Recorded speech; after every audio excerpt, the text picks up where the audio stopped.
நீங்க சொல்ற பத்தியங்களை காக்கிறதுக்கு என்னால முடியாது சார். நீங்க இதெல்லாம் சொல்றீங்க, என்னால எப்படி ஃபாலோ பண்ண முடியும்? அதுக்காகவே நான் ஆயுர்வேத மருந்து வரமாட்டேன் அப்படின்னு சொல்லக்கூடிய நபரா நீங்க? இல்ல அப்படி மனசை வச்சு டாக்டரை பார்க்காத நபரா நீங்க? ஆயுர்வேதம் என்ன சொல்லுது அப்படின்னா இச்சா பத்தியம் சொல்றாங்க. உங்க நோய்க்கு என்ன பத்தியமோ அதுதான் பத்தியம்.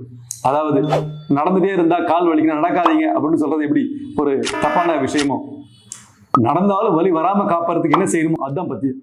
உணவுகளை செய்யக்கூடிய பத்தியம் ஆயுர்வேதிக்ல ஆகார பத்தியங்கள், விகார பத்தியங்கள், செயல்முறைகளை செய்யக்கூடிய விகார பத்தியம் சொல்றாங்க. நீங்க கரெக்டா உங்க நோய் நிலையை தெரிஞ்சு உங்க நோய்க்காக சுகர் இருந்தா சர்க்கரை சாப்பிடாத பத்தியம் மாதிரி ஆயுர்வேதிக்ல நோய் நிலை மாறதுக்கு செய்யக்கூடிய பத்தியங்களை நீங்க பயம் இல்லாம கடைபிடிங்க. வாழ்க்கையில நோய் போறதுக்காக என்ன வேணாலும் பண்ணுவோம். நோய் போன பின்னாடி எவ்வளவு சந்தோஷப்படுறோம், பெரிய வேண்டுதல் நிறைவேற்றிக்கிறோம், மொட்டை அடிச்சுக்கிறோம், பல விஷயங்கள் பண்ணுறோம். நோய் போன பின் அலட்சியம் வந்துருது. இந்த அலட்சியம் வந்தா நோயில் மீண்டு வர முடியாது. அதனால மக்களை